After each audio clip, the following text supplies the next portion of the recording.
நான் உன்னுடைய கேஜிஎஃப் 1வது பகுதியும் 2வது பகுதியும் இங்கே சுதந்திரமா ஓட விட்டல, அதுக்கு பரிசு. உங்க படம் வராது, உங்க படம் ஓடாது. இப்போ தமிழில் இருந்து வந்தது கன்னடம் என்பதை ஏற்க முடியாத அவர்கள் தமிழை சனியனை ஒழிக்கணும்னு சொன்னவரை தமிழர் தலைவராகவும் தந்தையாகவும் கொண்டாடணும். ஒரு இனம் உலகத்திலே கேடுகட்ட மானங்கட்ட இனம் தமிழன் தான். ஒரு மாவீரனின் பெரும் வரலாறாக வர இருக்கிற படையாண்ட மாவீரா என்ற திரைக்காவியத்தினுடைய இசை மற்றும் முன்னோட்ட வெளியீட்டு விழாவில்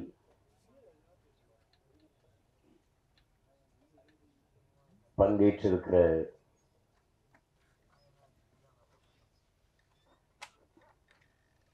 என்னுடைய பேரன்பிற்கும் பெருமதிப்பிற்கும் உரிய ஊடக உறவுகள்,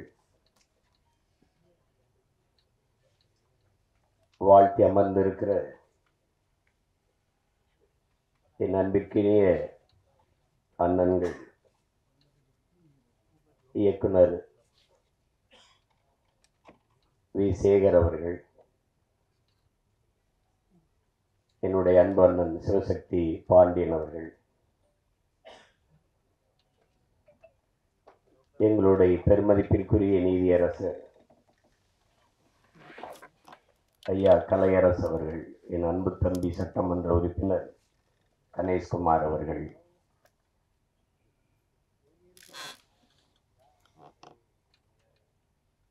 எல்லோருக்கும் என்னுடைய அன்பும் வணக்கமும். படையாண்ட மாவீரா என்ற படைப்பை படைப்பதற்கு காரணமாக இருந்த தயாரிப்பாளர்கள் அவர்களுக்குத்தான் இதிலே பெரும் நன்றியும் வாழ்த்துக்களையும் நாம் சொல்ல வேண்டியிருக்கிறது. அதிலே பெருமுயற்சி எடுத்த என் அன்பிற்கினிய சரவணராஜ், என் அன்பு தம்பி கிருஷ்ணமூர்த்தி, என் ஐயா குமாரதேவன், குரல் அமுதன், மதிப்பிற்குரிய ஐயா உமாதேவன், கிரியாடெக் பாஸ்கர் அவர்கள், பரமேஸ்வரி குமரேசன், எல்லாவற்றுக்கும் மேலாக இவற்றையெல்லாம் ஒருங்கிணைத்த பசுமை தாயகம் என் அன்பிற்கினிய கண்ணன் அவர்கள், வாழ்த்திவிட்டு சென்றிருக்கிற என் பாசத்திற்குரிய தம்பி வழக்குரைஞர் பாலு அவர்கள்,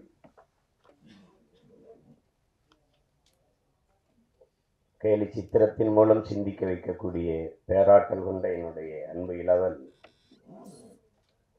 பாலா அவர்கள்,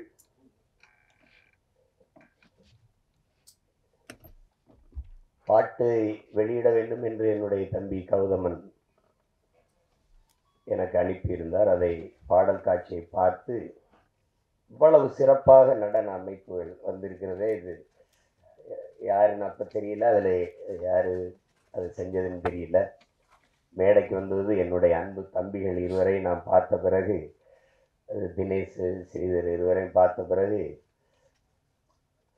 அதுக்கு காரணம் அவர்கள் இருவரும் தான் எனக்கு தெரிஞ்சது. அது தினேஷ் கூட நான் பணியாற்றியிருக்கிறேன்.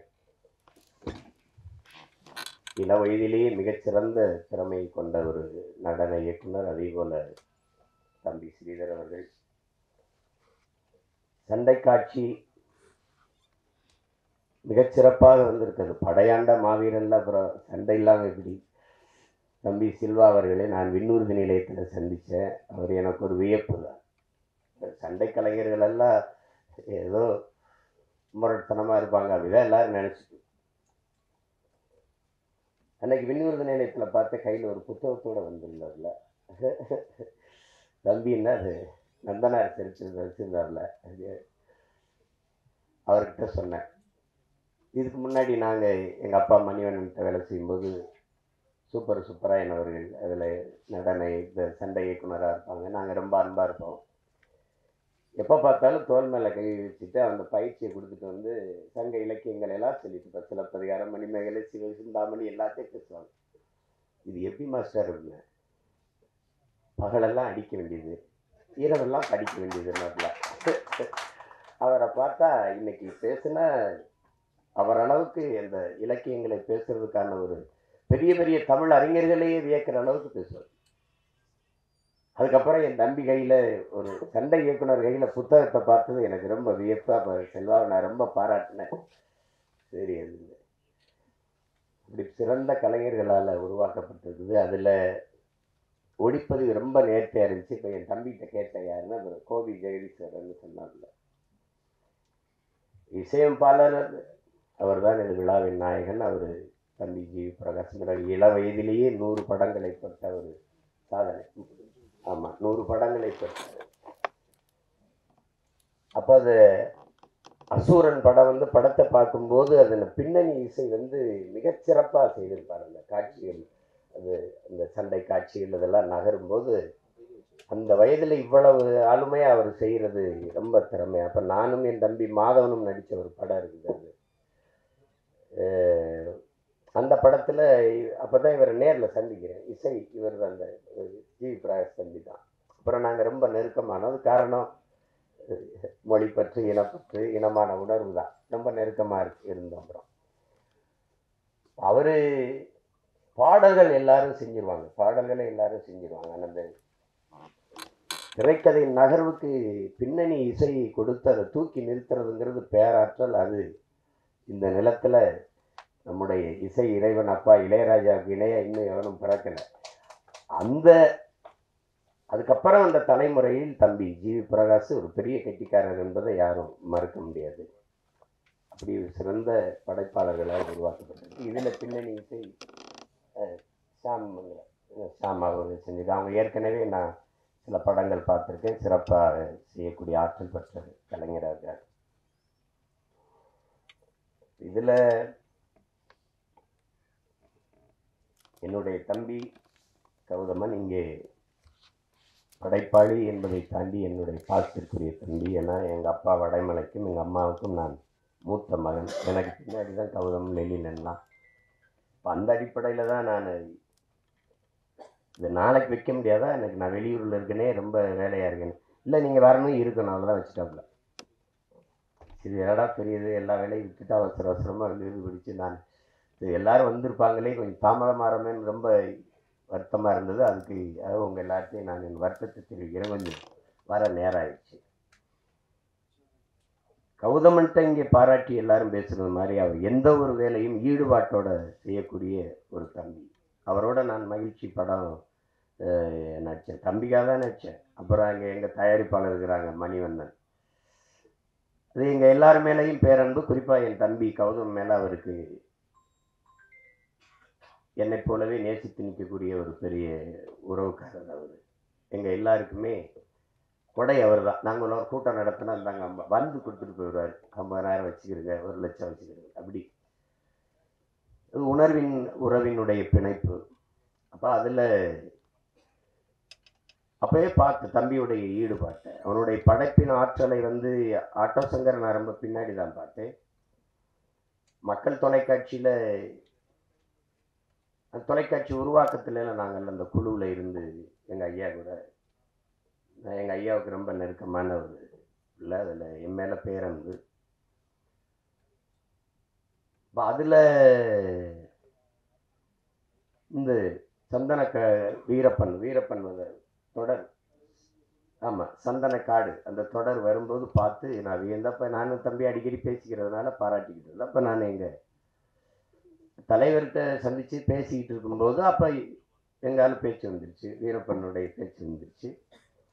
அப்போ பேச்சு வரும்போது அவருக்கு அவர் மேலே பெரிய மதிப்பு, வீரப்பனார் மேலே பெரிய மதிப்பு. அது காரணம் அது எனக்கிட்ட சொன்ன வார்த்தையை நான் பதிவு செய்கிறேன். நம்ம இனத்தில் அந்த இடத்துல ஒரு வீரன், அந்த இடத்துல ஒரு வீரன், அதனால எனக்கு அவரை ரொம்ப பிடிக்கும் அப்படின்னு. அவர் கண் பார்வை கொஞ்சம் மங்கிருச்சு அப்படிங்கிறது அப்போ அவருக்கு சொல்லப்பட்டிருக்கு. அப்போ அது இங்கே அழைச்சிட்டு வந்து இங்கே மருத்துவம் செஞ்சிடலான்னு தான் அதுக்கு பெருமுயற்சி எடுத்தவர் எங்கள் தலைவர். அதை கொடுத்து ஒப்படைக்க சில ஆளுகள்கிட்ட கொடுத்தது. அந்த செய்தி கசிஞ்சு அது உளவுத்துறை வந்து ஈழத்தமிழில் உள்ள போய் பேசி அது பெரிய திரைக்கதை நடந்துச்சு. அந்த வேற நடந்துச்சு. எப்படி இறந்தாருன்னு கேட்டபோது நீங்களும் தெரிஞ்சுக்கணும்ல அந்த இதில். அதில் இது சுற்றுலா ஒன்றும் சொல்லலை செய்யல. உறவுக்காரர்கிட்ட அவருக்கு வழக்கமாக கொடுக்குற இடத்துல மோரில் விஷத்தை கலந்து கொடுத்து கொண்டுட்டாங்க. அது ஆங்கில படம் போல் இருக்கும் பாருங்க. எல்லாரும் மோரை குடிச்சிடுறாங்க. குடிச்சிட்டு போய் அந்த ஓடையில் கை கழுவ வாய் கழுவ போகும்போது ஏதோ இருக்குது இதில் மயக்கமாக வருது, இதை குடிச்சிடாதீங்கன்னு சொல்ல திரும்பும்போது நம்மளால குடிச்சிட்டு இருந்துடுறாப்புல. எப்படி இருக்கு பாருங்க. இறந்து 2 நாள் கழித்து ஒரு ஆடு மேய்க்கிற சிறுவனை அனுப்பி பார்த்துட்டு செத்துட்டாருன்னு உறுதி செஞ்சுட்டு போனதுக்கு பிறகு மீசையெல்லாம் வெட்டி வண்டியில் ஏற்றி ஆட்டு ரத்தத்தை தெளித்து சுட்டு நாடக குழுவுக்கு இது ஒன்றும் புதுசு இல்லையே அப்படி சொல்லப்பட்டதான். அப்போ அதை சொன்னவொடனே சொன்ன நான் நினச்சேன் கிட்ட நெருங்கி இருக்க முடியாது, இல்லைன்னா இப்படித்தான் கொண்டிருக்க முடியும்னு சொல்லிட்டு சொன்னாங்க. அப்புறம் அந்த அப்பப்போ நேரம் கிடைக்கும்போது கொஞ்சம் நேரம் அந்த தொடரை பார்க்குறேன், மறுபடியும் முழுசாக பார்க்க முடியலம்போது அப்போ தான் நான் தம்பி கௌதமனே என் தலைவருக்கு சொல்லி தம்பி தான் அதை எடுத்திருக்கிறார் அப்படின்னா, அப்போ முழுமையாக பார்க்கறதுக்காக நான் வந்து என்னுடைய அன்பு சகோதரன் என்னுடைய ரத்தம் வேல்முருகன் அவர்கிட்ட பேசி தம்பிக்கிட்ட பேசி அந்த மொத்த தொடரையும் வாங்கி பெட்டியில் வச்சு அப்புறம் அனுப்பி வச்சேன் தலைவருக்கு. அதில் கௌதமன் எவ்வளோ பெரிய படைப்பாற்றல் கொண்ட ஒரு படைப்பாளி என்பது அது தெரியும்.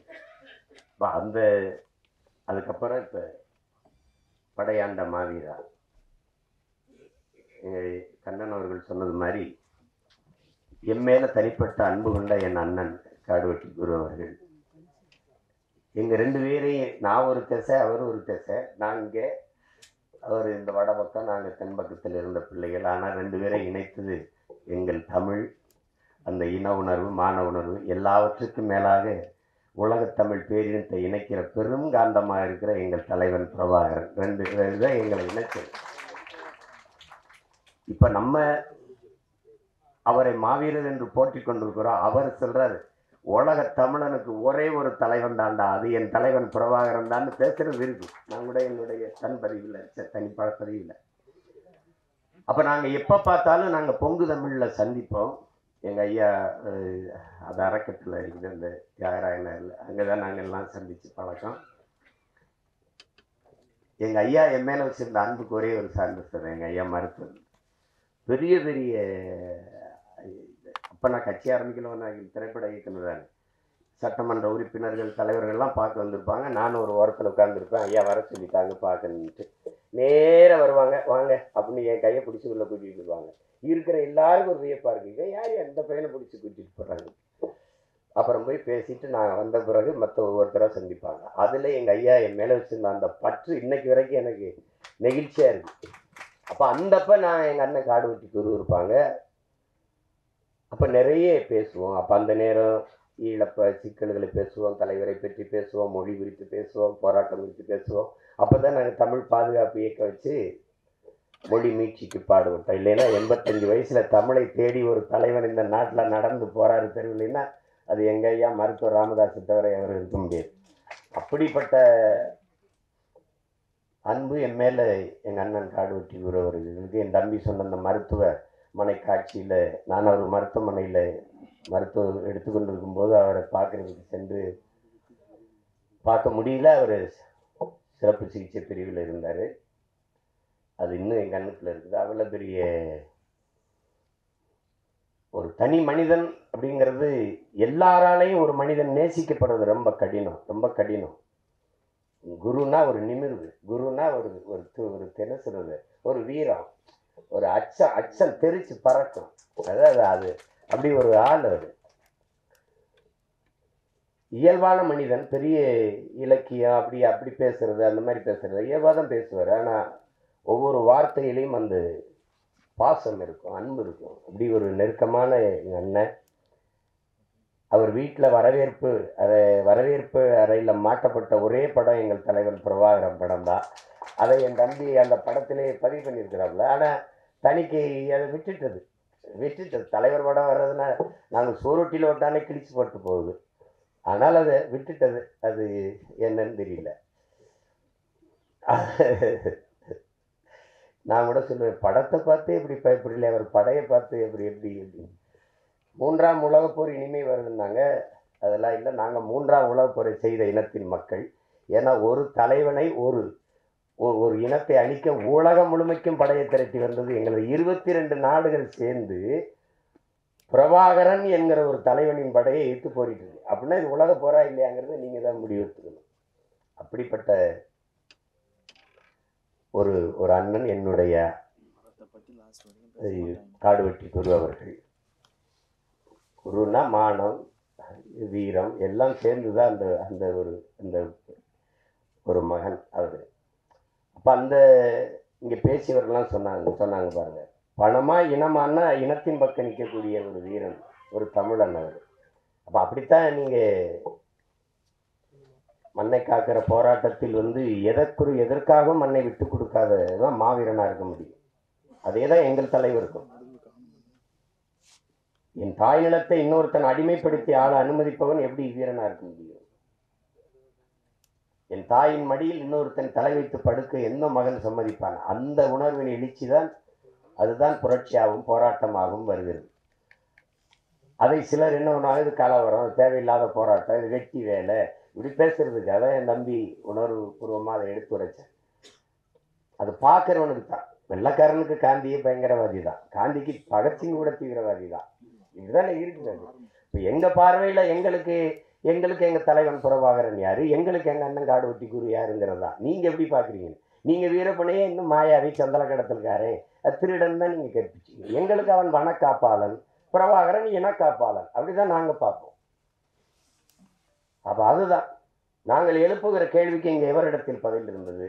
சந்தன கடத்தல் வீரப்பன். சரி, கடத்தினார். என்ன பண்ணார்? சந்தன கட்டையை வெட்டி வித்தார்.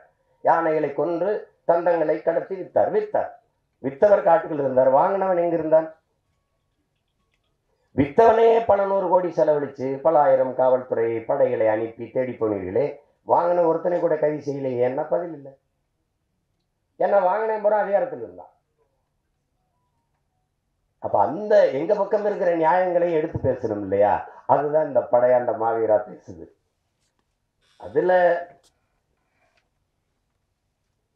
அதை என்னுடைய தம்பி மிக நேர்த்தியா செய்வார். என்னுடைய தம்பி கௌதமன் அது மிக நேர்த்தியா செய்வார்.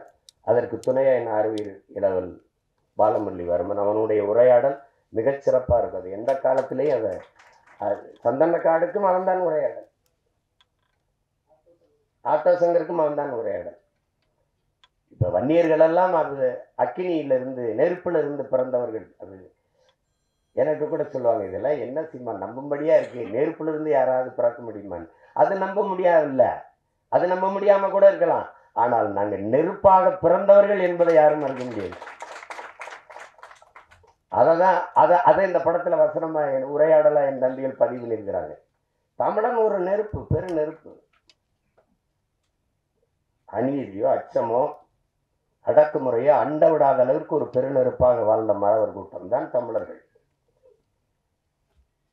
இங்கே தேசியனுடைய தம்பி பேரரசு, எங்க அண்ணன் சேகர் அவர்கள்லாம் பேசினார் மொழி குறித்து. மற்றவர்கள் நம்மளை இழிவா பேசுறது குறித்து, மொழி உணர்வற்று போகிறது. பேச்சு வழக்கில் பழகிருச்சு எல்லாருக்கும். இப்போ சில ஆங்கில சொற்களை கலந்து பேசி நம்ம ஒத்துக்கிறணும், நம்ம இனம் அழிந்துட்டது. நம்ம இப்போ தமிழ்நாடுன்னு பேர் வச்சிருக்கோம். இது தமிழுக்கும் தமிழருக்கும் சுடுகாடாக மாறி இருக்கிறது. தமிழ் இறந்துச்சு. தமிழை கொன்றவர்கள் தமிழர்கள் தான். தாய்மொழியை அழிய விட்ட ஒரு இனம் வரலாற்றில் வாழாது. வாழ்ந்ததா செய்தியே இல்லை. அப்ப நம்ம அழிஞ்சிட்டோம். சமஸ்கிருதம் கலந்து பேசி 1800 கன்னடம் பிறக்குது, 600 தெலுங்கு பிறக்குது, 1600 15ஆம் நூற்றாண்டுல மலையாளம்ங்கிற மொழி கிடையாது.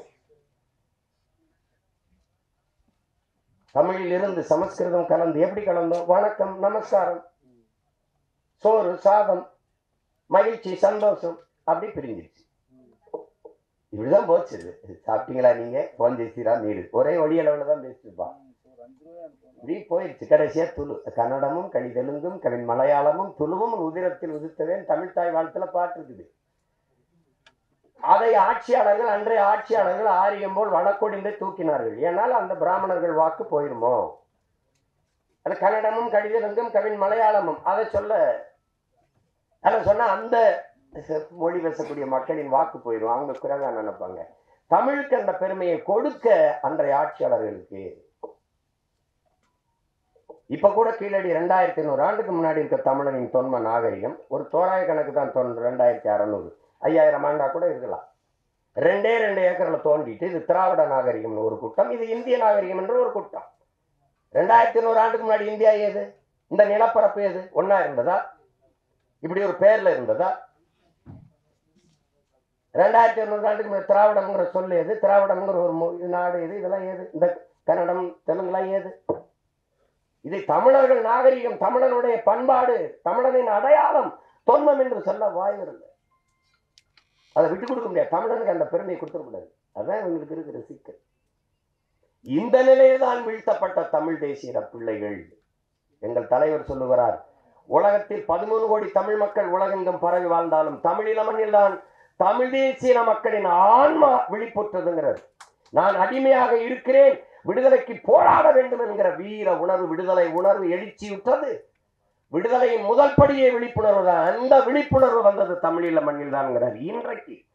இன்றைக்கு அந்த விடுதலை போராட்டம் வீழ்த்தப்பட்ட அந்த நொடியில் இருந்து உலகெங்கும் வாழ்கிற தமிழ் தேசிய மக்களின் மொத்த மக்களினுடைய ஆன்மா விழிப்புற்றது. குறிப்பா தமிழகத்தில் இன்று பேரெழுச்சியாக வருகிறது. அதுதான் எளிய பிள்ளைகள். எங்களுக்கு 36 லட்சம் 40 லட்சம் வாக்குகளை தந்து தமிழ் மக்கள் அங்கீகரிக்கப்பட்ட ஒரு கட்சியாக மாற்றிருக்காங்கன்னா, இன்னும் மான உணர்வும் இன உணர்வு உள்ள தமிழர்கள் சாகல எல்லாம் இருக்கான்.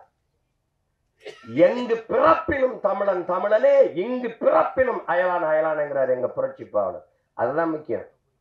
அவருக்கு ஏற்க, கன்னடருக்கு தமிழிலிருந்து இந்த கன்னட மொழி வந்ததுங்கிறது ஏற்க அவங்களுக்கு மனசு இல்லை. அண்ணன் கமலஹாசன் பேசுறது சும்மா கதை இல்லை, வரலாற்றை சொல்றாரு. அதை ஏற்றுக்கிறது எழுத்துக்கு, அதை பத்தி பிரச்சனை இல்லை. அவர் படத்தை நீ ஓட விட மாட்டேங்கிற. ஏன்? நான் உன்னுடைய KGF 1வது பகுதியை 2வது பகுதி இங்க சுதந்திரமா ஓட விட்டல, அதுக்கு பரிசு. இப்ப நீ தான் கிழிக்க முடியும், எங்களுக்கு கிழிக்க முடியாதா? நீ தான் தடுக்க முடியும், எங்களுக்கு தடுக்க முடியாதா? முடியும். ஆனா நாங்க செய்யல. ஏன்? தமிழனின் பேரன்பும் பெருந்தன்மையும் மாண்பும்.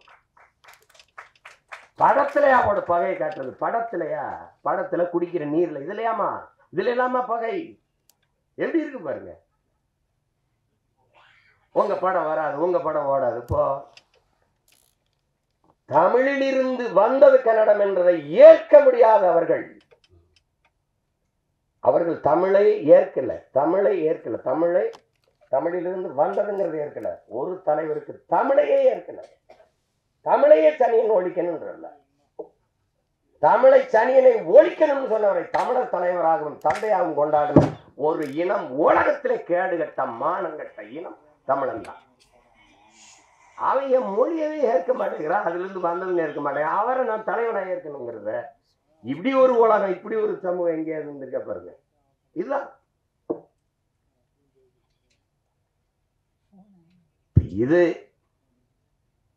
வடையாண்ட மாவீராங்கிறது ஒரு திரைப்படமா பார்த்து இதை சுருக்கிட முடியாது. இத்தனை பேருடைய உழைப்பு சிறுக சிறுக சிறுக சிறுக. நான் கூட அது எப்போ முடிப்பேன் முரளிகிட்ட கேட்கும் போதெல்லாம் கேட்பேன், எப்போ தாண்டா முடிப்பேன் அதை அப்படின்னு. சிறுக சிறுக வழி இல்லை. பிள்ளைகள் 100 சேர்த்து 1 லட்ச ரூபா கொடுத்துருக்காங்கன்னா அந்த உணர்வு, அந்த பங்களிப்பை, அதற்காவது இந்த படம் மாபெரும் வெற்றியான இந்த படத்து வெற்றி அடையணும். அப்ப அதுக்காக இவ்வளவு நேரம் இதுல பெரிய பாராட்டுக்குரியது, இந்த மேடையில இவ்வளவு நேரம் பொறுமையாக இருக்கிற பெருமக்கள், அரங்கை நிறைத்து அமர்ந்திருக்கிற என் அன்பு சொந்தங்கள், உங்களுக்கு தான் இவ்வளவு நேரம் பசி நேரம் தாண்டி உறங்குற நேரத்து வரைக்கும் உணர்வோடு உட்கார்ந்து இருக்கிற உங்க ஒவ்வொருத்தருக்கும் என்னுடைய அன்பும் வாழ்த்துக்களும். அதுல என்னுடைய தம்பி கௌதமனுடைய படைப்பாற்றலை, அவன் அந்த பாட்டை எடுத்த விதம், சண்டை காட்சி முன்னோட்டத்தை வரும்போது எனக்கு இங்க ஓடிடும் அப்படின்னு தெரிஞ்சு, எனக்கு நான் விண்ணூர்தியில இறங்கினோன்னே எனக்கு கொடுத்துட்டாப்ல, அனுப்பிட்டாப்ல. வரும்போதே பார்த்துட்டு வந்தேன். அவ்வளவு சிறப்பாக எதிர்பார்ப்பார். நீங்க ஏன்டா எங்க பெண்களை ஒரு அக்கா தங்கையாவே பார்க்க உங்களால முடியாதா? அந்த உரையாடல், பல இடங்கள்ல உரையாடல், அவன் நடிப்பு, அந்த சண்டை காட்சியில் அவன் காட்டிய வேகம் எல்லாமே மிகச் சிறப்பா இருக்குது. அந்த முன்னோட்டத்தை பார்த்தாலே படம் உறுதியாக வெற்றியடையும் ஒரு எதிர்பார்ப்பை, இந்த படத்தை பார்க்க வேண்டும் என்கிற தூண்டுதலை தந்திருக்கும். பாதுகாக்கிற ஒரு நல்ல அரசை நாம் எல்லோரும் சேர்ந்து நிறுவ வேண்டும். அது என்னுடைய அண்ணன் காடுவெட்டி குரு அவர்களுடைய இலக்கும் அதுதான். நாங்கள் பேசியது இல்லை, எங்கள் அண்ணன் கூட சொல்கிறாங்க, உமாதேவன் அவர்கள், தமிழ்நாட்டை தமிழன் ஆனணுங்கிறது. இது எவ்வளவு பெரிய குற்றச்சொல்லாகவும் குற்றச்செயலாகவும் பார்க்கப்படுது பாருங்க.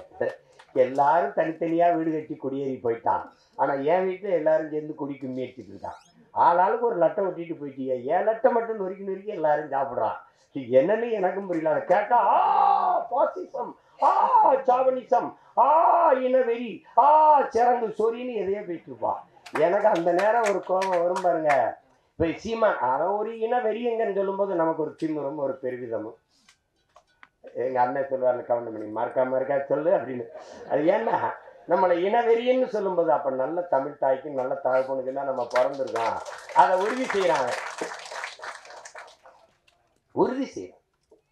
என் மொழியில நான் பேசணுங்கிறதும் என் மொழியில நான் படிக்கிறதுங்கிறதும் நாங்கள் என் இன அடையாளத்தை நாங்கள் தமிழர்கள் என்று சொல்வது என் பிறப்பு உரிமை. இதை தடுக்க எவனுக்கு தகுதி நேர்மை இருக்குது? இதுக்கு ஏன்னா நாங்க அதிகாரமற்ற பிள்ளைகளா இருக்கிறதுனால நீ ஆட்டம் காட்டிட்டு இருக்க. 26 தேர்தலுக்கு பிறகு தெரியும் இந்த ஆட்டம்லாம் என்னன்னு தெரியும்ல. பார்க்க தானே போறோம் நாங்க. எங்க அண்ணன் அம்மா அதை கோச்சிக்காம இருக்கணும். அது பிறாருங்க. பழைய முன்னாள் என் கட்சிங்கிறல்ல, அது என்னாலும் நம்ம கட்சி தான். கவனத்தில் வச்சுக்கிட்டோம். என்ன கணேசு? கணேசில் ரொம்ப இளம் வயதிலேயே சட்டமன்ற உறுப்பினராக இருந்த என் தம்பி, நல்ல கல்வியாளன், ரொம்ப திறம்பட இயங்கக்கூடிய இது. எங்கள் ஐயாவினுடைய கனவை அந்த இளம் வயதிலே சுமந்து சென்று இந்த சின்னையாவினுடைய செல்ல பிள்ளையாக இருந்து அவருடைய கனவையும் தூக்கி சுமக்கிற ஒரு இளைய அரசியல் தலைமை. அவருக்கு என்னுடைய அன்பும் வாழ்த்துக்களும். என்னுடைய ஆர்வீர் இளவல் என் உயிர் தம்பி கௌதமன், அவருக்கு துணை நின்ற என் தம்பி பாலமுரளி, என்னுடைய தம்பிகள், நடன சண்டை இயக்குநர்கள், ஒளிப்பதிவாளர், எல்லோருக்கும் என்னுடைய அன்பும் வாழ்த்துக்களும்.